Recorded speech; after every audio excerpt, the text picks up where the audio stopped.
পার্বত্য চট্টগ্রামের আনাচে কানাচে থেকে এই ধরনের প্রতিভা খুঁজে আপনারা বনফুলগুলোকে ফুটিয়ে তুলবেন। আজকের শিশু আগামী দিনের ভবিষ্যৎ, আমরা এটা সবাই জানি। আমি এই ভিডিওতে বিশেষ করে যারা অভিভাবক বা যারা পিতামাতা তাদের উদ্দেশ্যেই কথাগুলো বলবো।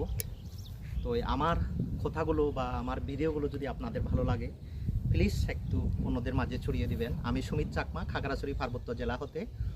আমরা প্রত্যেক বাবা মা সন্তানদেরকে চাই শিক্ষায় শিক্ষিত করতে, কিন্তু আমরা এটাই বুঝি না আমার ছেলের মাঝে কোন যোগ্যতাটা আছে।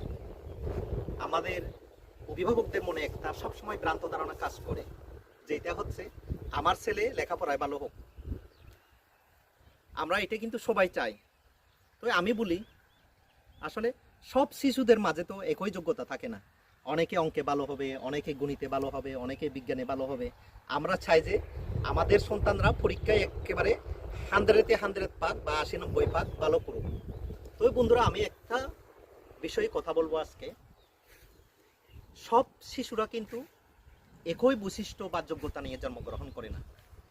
অনেকে ম্যাজিস্ট্রেট হওয়ার জন্য যোগ্যতা নিয়ে লেখাপড়া করে, অনেকে ফুটবল খেলোয়াড় হওয়ার জন্য যোগ্যতা নিয়ে জন্মগ্রহণ করে, অনেকে আবার ব্যবসায় উদ্যোক্তা হয়ে একটা বড় কিছু হওয়ার যোগ্যতা নিয়ে জন্মগ্রহণ করে। মানে মোট কথা হচ্ছে, প্রত্যেক শিশুর আলাদা আলাদা বৈশিষ্ট্য নিয়ে জন্মায়। আমরা শুধু লেখাপড়ায় যে 100% নাম্বার পাবে, ভালো করবে, বা পরীক্ষা দেওয়ার পর যদি রেজাল্ট খারাপ হয় আমরা সন্তানদের উপর বিরক্ত হই, গালিগালাজ করি, বিভিন্ন এই সেই অনেক কিছু বলি আর কি। তো আমি অনুরোধ করব, আপনারা শুধু লেখাপড়ায় দিকে গুরুত্ব দিবেন না, আপনার ছেলেকে অবজারভেশন করবেন, তার কী যোগ্যতা আছে বা সে কোন বিষয়ে একটু পারদর্শী। আমরা কিন্তু আস্তে আস্তে অভিভাবকরা তাদেরকে ওই দিকে ঝুঁকে যাওয়ার জন্য আমরা চেষ্টা করব। যেমন অনেক ছেলে আছে, মানে শরীরে কি অত্যন্ত শক্তি আছে শরীরে।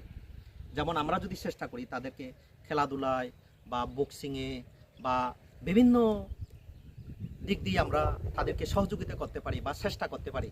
যেমন বাংলাদেশের সুনামধন্য বলবো আর কি, সুরকৃষ্ণ চাকমা বক্সিংয়ে বিশ্বতে বাংলাদেশকে তুলে ধরেছেন।